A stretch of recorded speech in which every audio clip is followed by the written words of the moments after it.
Hello students, welcome to our channel commerce nation learn with confidence. दोस्तों, मेरा नाम देवाशीष है, BCom MCom pass from BHU and also NET qualified. आज हम आपके साथ है second part financial statement analysis का। ठीक है, इसके पहले हमारे एक फर्स्ट वीडियो डाउनलोड हो चुके हैं जिसका लिंक आपको डिस्क्रिप्शन में दे दिया गया है। वीडियो आप हमारे ऐप पे भी जाके देख सकते हैं। हमारे कॉमर्स नेशन के खुद के अपने ऐप है। उस ऐप में आपको नोट्स के पीडीएफ मिल जाएंगे, नोट्स के वीडियो मिल जाएंगे और सारे वीडियो लेक्चर भी उसमें ऑलरेडी अपलोडेड है दूसरे सब्जेक्ट्स के, जो कि आपके बीकॉम एमकॉम में पूछे जाते हैं। हमारे ऐप में प्रीमियम टेस्ट सीरीज लॉन्च किया गया है, ठीक है, जिसका कॉस्ट 500 है। इस टेस्ट सीरीज का आपको बेनिफिट क्या क्या मिलेगा कि इस टेस्ट सीरीज को परचेस करने से आप 10 प्लस टेस्ट सीरीज ऑनलाइन घर बैठे दे सकते हैं अपने मोबाइल में। इसका फायदा क्या होगा कि आप 10 बार क्या करेंगे, उस टेस्ट को आप अटेम्प्ट कर रहे हैं। इसके साथ आपका कॉन्फिडेंस बढ़ेगा कि ऑनलाइन टेस्ट कैसे देते हैं, और साथ साथ आप उसमें डिफरेंट डिफरेंट लेवल के क्वेश्चन प्रैक्टिस कर सकते हैं और अपने डाउट को क्लियर कर सकते हैं। साथ ही आप अपने लेवल को चेक कर सकते हैं कि आपका लेवल ऑफ प्रिपरेशन क्या चल रहा है। हर रोज हमारे उसमें एक एक टेस्ट सीरीज ऐड किए अभी जा रहे हैं। इसके साथ ही प्रीमियम टेस्ट सीरीज जो भी खरीदेंगे वो हमारे व्हाट्सएप ग्रुप में ऐड किए जाएंगे, कॉमर्स नेशन के व्हाट्सएप ग्रुप में। उस व्हाट्सएप ग्रुप में हर शाम को एक टेस्ट सीरीज उसमें भी अपलोड किए जा रहे हैं, वो फ्री में अपलोड किए जा रहे हैं। ठीक है, तो आप हर रोज उसमें से भी एक टेस्ट सीरीज अटेम्प्ट कर सकते हैं और अपने प्रिपरेशन को और भी बेहतर बना सकते हैं। तो चलिए दोस्तों, हम लोग स्टार्ट करते हैं आज अपने पार्ट सेकेंड, जो कि फाइनेंशियल स्टेटमेंट एनालिसिस का पार्ट 2 है। इस पार्ट 1 में हम लोगों ने देखा था कि बैलेंस शीट का फॉर्मेट क्या है, उसके डिफरेंट कंपोनेंट्स, और साथ में हम लोगों ने कुछ क्वेश्चंस को भी देखे थे कि कैसे क्वेश्चंस पूछे जाते हैं। ठीक है, आज हम आपको बताने जा रहे हैं कि कंपैरेटिव बैलेंस शीट के बारे में। ठीक है, कि अब हम कैसे अपने बैलेंस शीट को, जैसे कि मैंने आपको बताया था फाइनेंशियल स्टेटमेंट एनालिसिस को, फाइनेंशियल स्टेटमेंट को एनालाइज करके हम चेक करते हैं अपने फाइनेंशियल पोजीशन को। तो कैसे हम उसको एनालाइज करेंगे, क्या मेथड्स हमको अडॉप्ट करना पड़ेगा, क्या फॉर्मूला हमको लगाने पड़ेंगे, तो आज हम उसी के बारे में इस सेकंड पार्ट में बात करने जा रहे हैं। कंपैरेटिव बैलेंस शीट, जो कि देखिए बैलेंस शीट का जो फॉर्मेट है, बैलेंस शीट का जो फॉर्मेट आपको दिख रहा है वो सेम है। ठीक है, कंपैरेटिव बैलेंस शीट हो या उस दिन आप लोगों को इसके फर्स्ट पार्ट में जो बताया गया था नॉर्मल बैलेंस शीट का फॉर्मेट, इस बैलेंस शीट के फॉर्मेट में कोई भी चेंजेस नहीं है, आप देख सकते हैं जैसे कि। ठीक है, फॉर्मेट। इसके बाद हम लोगों को कॉमन साइज भी पढ़ने हैं, तो कॉमन साइज के भी देख लीजिए। बैलेंस शीट में आपको कहीं भी कोई डिफरेंस नहीं दिख रहा है, ठीक है ना। तो बैलेंस शीट में आपको कोई भी डिफरेंस नहीं है। अब कैसे हमको इसको एनालाइज करना है ताकि हम अपने फाइनेंशियल पोजीशन को जान सके, ठीक है, उसके लिए हमको थोड़ा सा जानना पड़ेगा कि क्या होता है कॉमन साइज स्टेटमेंट और कैसे हम कॉमन साइज स्टेटमेंट से एनालाइज करेंगे बैलेंस शीट को। और साथ साथ हमको कंपैरेटिव स्टेटमेंट को भी जानना पड़ेगा और देखना पड़ेगा कि कंपैरेटिव स्टेटमेंट के हेल्प से कैसे हम अपने फाइनेंशियल बैलेंस शीट को एनालाइज कर सकते हैं and profit and loss account को एनालाइज करते हैं। चलिए देखते हैं कंपैरेटिव एनालिसिस। ये एनालिसिस कौन किसका टूल है, मैंने उसी दिन बताया था कि comparative analysis it is a tool of horizontal analysis. Horizontal analysis, इसमें फिगर्स को कैसे मेंशन किया जाता है, फिगर्स को कैसे मेंशन किया जाता है कि हम लोग एनालाइज कर पाए। देखिए, individual item of 2 or more years are written in comparative form. ठीक है, 2 या 2 से ज्यादा कम साल के फिगर्स को लेके हम लोग क्या करते हैं, दोनों को आमने सामने रखते हैं, ठीक है ना। आमने, फॉर एग्जांपल आमने सामने रखने का सेंस, जैसे ये रख लिया 2020 का फिगर, ये रख लिया 2019 का फिगर, ठीक है। डेट हम लोग को पता है कि हमारा जो फाइनेंशियल ईयर का एंडिंग होता है मार्च 31st, ये मार्च 2020 का रख लेंगे 31 मार्च 2020, एंड 2019 31 मार्च का, दोनों का फिगर हम लोग आमने सामने रख लेते हैं और इन दोनों को करंट ईयर के फिगर को कंपेयर करते हैं प्रीवियस ईयर के फिगर से और बताते हैं कि कैसे हमारे फिगर्स में चेंजेस आ रहे हैं, क्या किसी एसेट्स का वैल्यू या किसी लाइबिलिटी का वैल्यू कम हो रहा है, ज्यादा हो रहा है, तो कितने परसेंटेज में, कितने अमाउंट में कम हो रहा है। तो उसको जब हम लोग इस तरीके से रखते हैं, ठीक है, दोनों को कंपैरेटिव फॉर्म में आमने सामने एक साथ रखते हैं, तब हम इनको कंपेयर कर पाते हैं, ठीक है। अब देखिए, ये एक ऐसा स्टेटमेंट है जो कि क्या शो करता है, शो बोथ, मतलब फिगर्स को रुपीस में भी शो करता है, साथ साथ परसेंटेज में भी शो करता है, ठीक है। फिगर्स को रुपीस में भी शो करता है, साथ साथ परसेंटेज में भी शो करता है। ऐसे क्वेश्चन पूछे जा चुके हैं, ठीक है, कि ऐसा कौन सा फाइनेंशियल स्टेटमेंट एनालिसिस है या फाइनेंशियल स्टेटमेंट एनालिसिस का वो कौन सा टूल है जिसमें रुपी और परसेंटेज दोनों ही शो किए जाते हैं। तो दोनों ही जिसमें शो किए जाते हैं वो हमारे कंपैरेटिव फाइनेंशियल स्टेटमेंट और कॉमन साइज फाइनेंशियल स्टेटमेंट, दोनों में ही। अभी हम लोग कॉमन साइज का बात नहीं कर रहे, कंपैरेटिव का बात कर रहे हैं, लेकिन दोनों में ही रुपीस और परसेंटेज दोनों में ही दिखते हैं, ठीक है। रुपीस और परसेंटेज के फॉर्म में ही फिगर्स को रखे जाते हैं। देन अब बात आता है हाउ टू एनालाइज, मतलब मैंने अभी आपको बताया कि आमने सामने रख तो दिया, कंपेयर भी कर रहे हैं उसको कि कम हो रहा है कोई एसेट्स का वैल्यू कि ज्यादा हो रहा है, कि लाइबिलिटी का वैल्यू वैल्यू कम हो रहा है कि ज्यादा हो रहा है, ठीक है।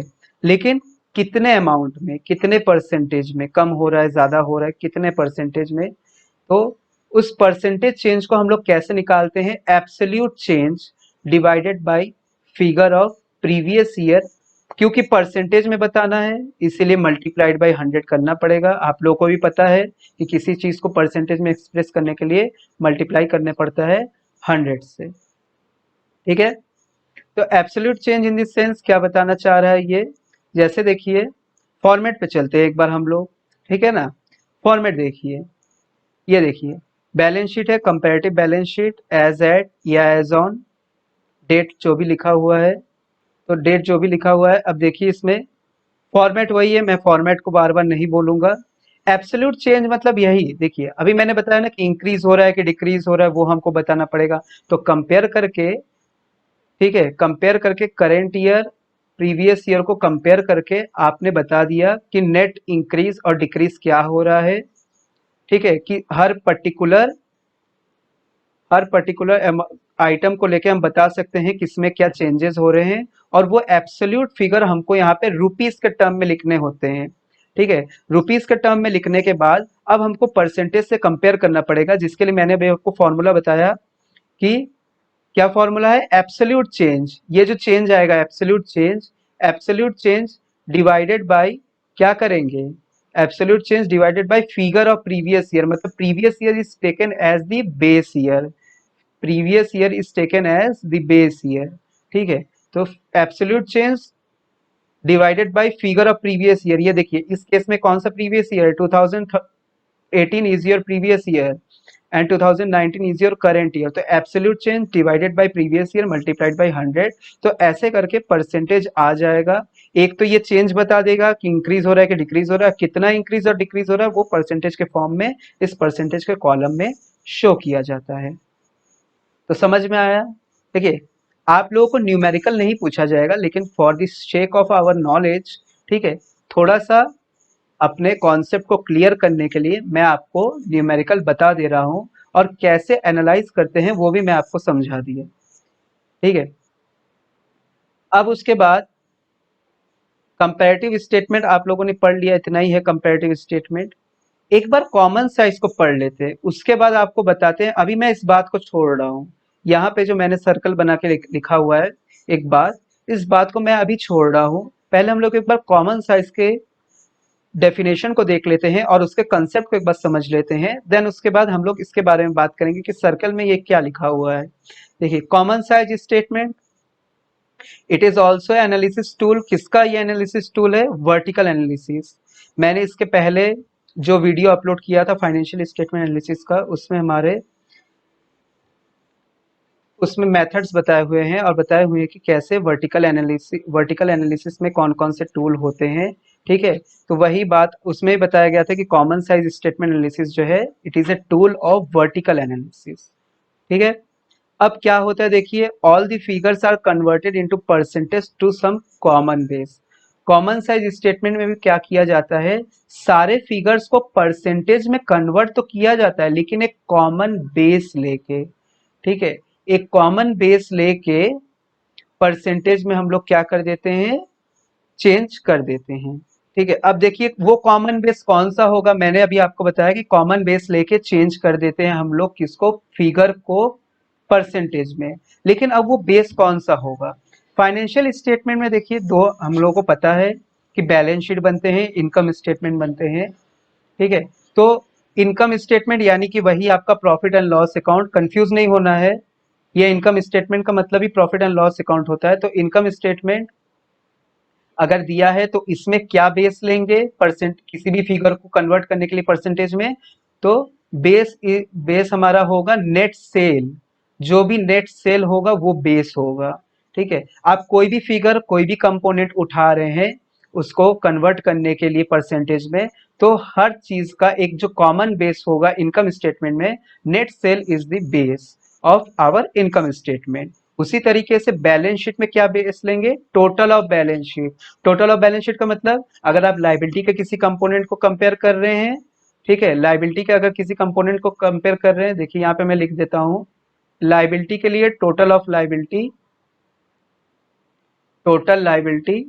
उसी तरीके से अगर आप एसेट्स को कंपेयर कर रहे हैं तो एसेट्स के लिए टोटल एसेट्स। ओके, ये भी वही बात है, देखिए मैंने अभी आपको बताया कंपैरेटिव स्टेटमेंट में कि दोनों ही जो कॉमन साइज कंपैरेटिव स्टेटमेंट है जो है, ये दोनों ही स्टेटमेंट परसेंटेज और रुपीज, रुपीज मतलब जो एब्सोल्यूट चेंज, ठीक है, तो एब्सोल्यूट चेंज इन रुपीज साथ साथ परसेंटेज दोनों ही फिगर को शो करता है ना। अभी हम लोगों ने फॉर्मेट में भी देखा उस चीज को। तो आपसे क्वेश्चन ये पूछा जा सकता है कि फाइनेंशियल स्टेटमेंट एनालिसिस में कौन सा जो टूल है वो परसेंटेज और रुपीज दोनों में शो किया जाता है, तो it is comparative statement as well as our common size statement. ठीक है, अब हम लोगों ने दोनों चीज को समझ लिया, कॉन्सेप्ट क्या है। क्वेश्चन देखिए ये बन सकता है कि कौन से कॉमन साइज स्टेटमेंट एनालिसिस किसका टूल है, तो it is a tool of vertical analysis. देखिए मैं क्वेश्चन बताते हुए चल रहा हूँ जो कि प्रीवियस ईयर में आ चुका है ना, और क्वेश्चन बनते यहीं से है। ऑल द फिगर्स, ये आपको पूछा जा सकता है, जैसे मैं अभी 2 बार रिपीट कर चुका हूँ इस बात को कि कौन सा ऐसे एनालिसिस टूल है जो कि परसेंटेज और फिगर दोनों में शो करता है, रुपी एब्सोल्यूट चेंज रुपीज में शो करता है दोनों, वो हमारे कॉमन साइज कंपेरेटिव दोनों है। ठीक है, कंपेरेटिव स्टेटमेंट का बेस क्या हो जाएगा वो हम लोगों ने पढ़ लिया। उसमें पूछा जा सकता है कि कंपेरेटिव स्टेटमेंट का आपका बेस क्या हो जाएगा।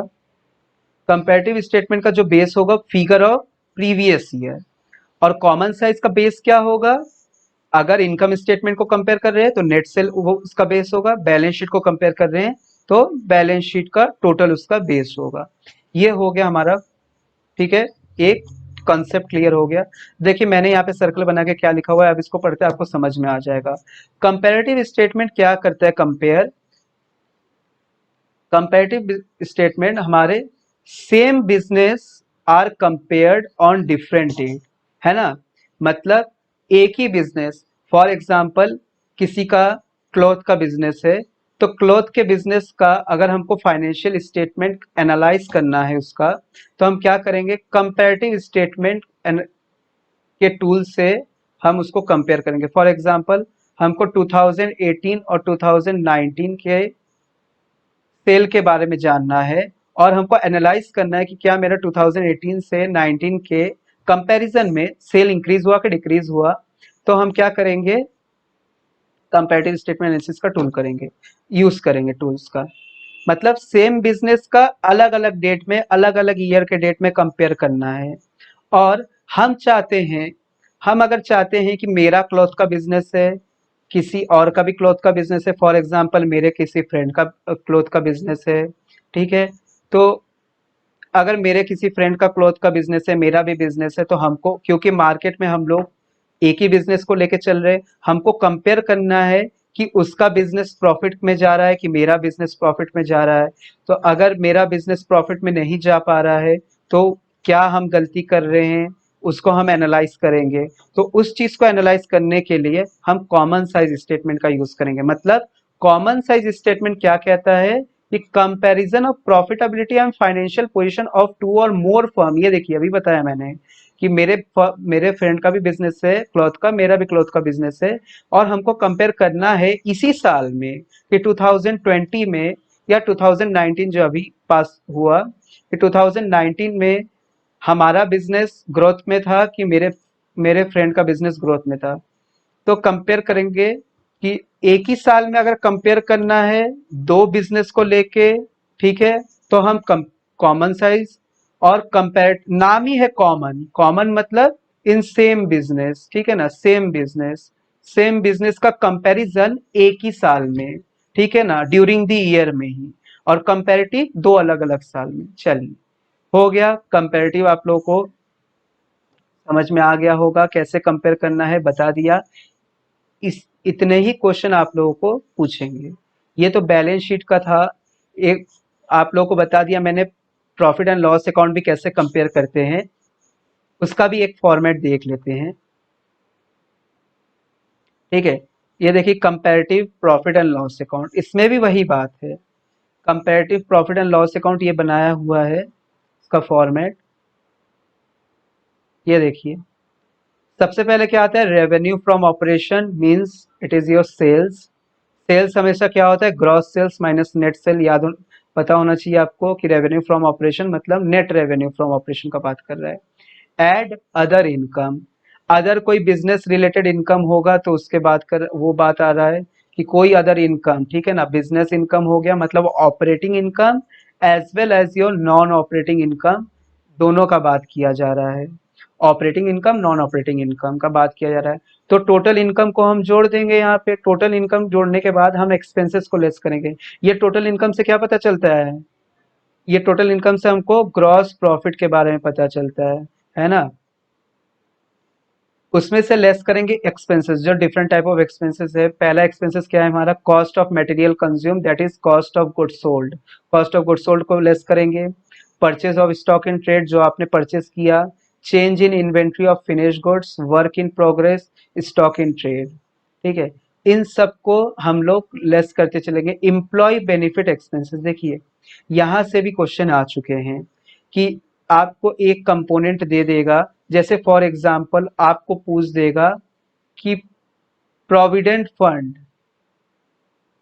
प्रोविडेंट फंड हमको देना है एम्प्लॉय को, provident fund should be provided to employ in this year, ठीक है। तो ये कौन से एक्सपेंसेस में आएगा, तो कौन से एक्सपेंसेस में आएगा, employ benefit expenses, employ benefit expenses में आएगा। तो इसी तरीके से पेंशन देना है, पेंशन इसी में आएगा, ठीक है ना। सैलरी किस में आएगा, सैलरी भी इसी में आएगा। मतलब एम्प्लॉय से जितने रिलेटेड एक्सपेंसेस है वो सब आएंगे हमारे एम्प्लॉय बेनिफिट एक्सपेंसेस में। तो आपको ऐसे ही डिफरेंट डिफरेंट एम्प्लॉय एक्सपेंसेस दे देगा, पूछेगा कि ये under profit and loss account के कौन से हेड में आएगा, एम्प्लॉय बेनिफिट एक्सपेंसेस में। फाइनेंस कॉस्ट मतलब जितने भी आपने फाइनेंस फंड बोरो किए हैं उससे रिलेटेड जितने भी कॉस्ट इन्वॉल्व होते हैं। Cost in the sense, for example आपने लोन लिए हैं बैंक से, लोन लिया है तो उस लोन पे इंटरेस्ट देना पड़ेगा, तो वो interest on loan it is our finance cost. आपने डिवेंचर इशू करवाया है अपने कंपनी का, उस डिवेंचर का आपको इंटरेस्ट पे करना है, तो उस डिवेंचर पे जो भी हम इंटरेस्ट दे रहे हैं वो हमारे कहाँ आएंगे, फाइनेंस कॉस्ट में। मैंने प्रेफरेंस शेयर इशू किया है अपने कंपनी का, तो प्रेफरेंस शेयर पे भी हमको डिविडेंड देना पड़ेगा, ठीक है ना। प्रेफरेंस शेयर पे डिविडेंड देना पड़ेगा, तो वो डिविडेंड क्या है, हमारा फाइनेंस कॉस्ट है, वो यहाँ पे आएगा। Depreciation and amortization expenses, amortization means आप लोगों को पता होगा, या जिन फ्रेंड्स को मेरे नहीं भी पता होंगे उनके लिए मैं बता दूं कि amortization means return of the expenses which we return of from our income statement.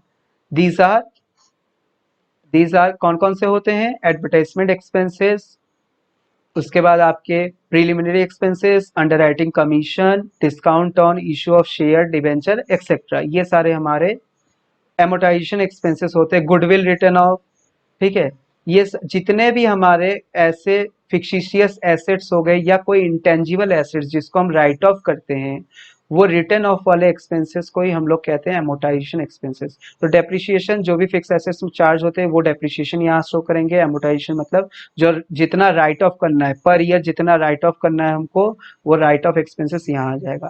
तो आपको मैंने बता दिया। इससे रिलेटेड क्वेश्चंस भी मैं करवाऊंगा अभी कि कौन कौन से एक्सपेंसेस कौन कौन से हेड में आते हैं। मैंने ऐसे एक तो आपको यहाँ पे बता दिया ही है, और इससे रिलेटेड क्वेश्चंस आपको अभी मैं कुछ क्वेश्चन करवाऊंगा अभी, साथ साथ ये क्वेश्चन का एमसीक्यू आपको मिल जाएगा। ये हमारा लेक्चर खत्म हो जाए, इसके बाद हम आपको इंपॉर्टेंट क्वेश्चंस के एमसीक्यू करवाएंगे related to our financial statement analysis.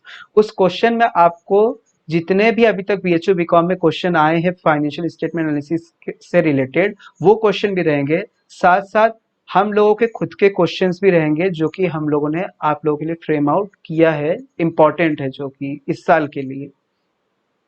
Questions आप लोग हमारे ऐप में भी जाके देख सकते हैं, कॉमर्स नेशन का जो ऐप है उसमें आप लोग जाके चेक कर सकते हैं, क्वेश्चन अटेम्प्ट कर सकते हैं।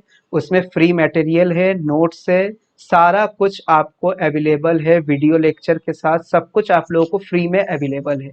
लेकिन इसके साथ साथ अगर आप लोग चाह रहे हैं कि हम एक प्रॉपर वे में ऑनलाइन टेस्ट दें, क्योंकि देखिए ऑनलाइन टेस्ट देना बहुत इंपॉर्टेंट है आप लोगों के लिए। ऑनलाइन टेस्ट में टाइम मैनेज करना और टाइम मैनेज करके सारे क्वेश्चन को अटेम्प्ट करना बहुत इंपॉर्टेंट है। और टाइम मैनेज कैसे होगा, जब आप टेस्ट को रेगुलर देंगे। तो अभी हम लोगों के ऐप में जो प्रीमियम टेस्ट सीरीज है जिसका कॉस्ट 499 है, उसमें उस टेस्ट सीरीज में आपको 10 प्लस अभी टेस्ट सीरीज इंक्लूड है, उसमें भी आप लोग अभी प्रैक्टिस कर सकते हो क्वेश्चन। और अभी उसमें हम लोग टेस्ट सीरीज और भी हर रोज इंक्लूड करते हुए चल रहे हैं। ठीक है, मैंने बता दिया। ये देखिए कॉमन साइज का भी फॉर्मेट, ये फॉर्मूला दिया हुआ है कि इनकम स्टेटमेंट यहाँ पे कैसे कंपेयर करेंगे। मैंने बताया उसमें कि net sale is our base in our common size statement, और बैलेंस शीट में हमारा बैलेंस शीट का जो टोटल होता है वो बेस होता है। ठीक है ना, वही देखिए दिया हुआ है। अब देखिए बेस, आप लोग कंफ्यूज मत होइए, ठीक है ना। मैंने बताया इसमें अभी कि एक ही साल का अगर कंपेयर करना हो तो हमारे लिए क्या अवेलेबल है, कॉमन साइज। हम डिफरेंट डिफरेंट फर्म का कंपैरिजन करना चाहते हैं अपने परफॉर्मेंस के लिए। ठीक है, कि मेरा performance comparison to the other firm who are engage in same line of business, मेरा बिजनेस कैसा चल रहा है, अगर हमको कंपेयर करना है तो कॉमन साइज स्टेटमेंट, उस कॉमन साइज का ये फॉर्मूला दिया हुआ है। बेस कैसे लेना है, 2012 दिया हुआ है, 2013 दिया हुआ है। फॉर एग्जांपल 2012 के साल का अगर कंपेयर करना है तो इसी साल का, अगर मान लीजिए इनकम स्टेटमेंट दिया है तो इसी साल का जो टोटल होगा सेल का जो टोटल होगा इस साल का, ये सेल का टोटल बेस हो जाएगा 2012 के किसी भी कंपोनेंट के परसेंटेज को निकालने के लिए या उसको एनालाइज करने के लिए। उसी तरीके से अगर आप 2013 का कंपेयर करना चाहते हैं तो 2013 का जो सेल होगा टोटल, वो सेल इसके लिए बेस बनेगा। ठीक है ना, इस तरीके से आप लोगों को क्या करना है, कॉमन साइज में एनालाइज करना है अपने फाइनेंशियल परफॉर्मेंस को। थैंक यू दोस्तों, जुड़े रहिए हम लोगों के साथ कॉमर्स नेशन में, और अपने तैयारी को और भी अच्छे से आप लोग प्रिपेयर करिए। टेस्ट दीजिए, बार बार मैं कह रहा हूँ आप लोग टेस्ट दीजिए, जिससे आप लोगों के अंदर कॉन्फिडेंस आएगा। पढ़ लेना, याद कर लेना, सिर्फ इतना इतना ही नहीं है, ठीक है ना। आपको रेगुलर टेस्ट देना ही पड़ेगा जिससे कि आप अपने परफॉर्मेंस को चेक कर सके। और जब आप देखेंगे कि आपका परफॉर्मेंस अच्छा हो रहा है, बेटर हो रहा है, तब आपके अंदर वो कॉन्फिडेंस आएगा, ठीक है ना। हम लोगों को हर चीज सिर्फ याद करके नहीं चलना है, हम लोगों को हर चीज एनालाइज करते हुए याद करना है और साथ साथ इसके अटेम्प्ट भी देने हैं, है ना। तो थैंक यू दोस्तों।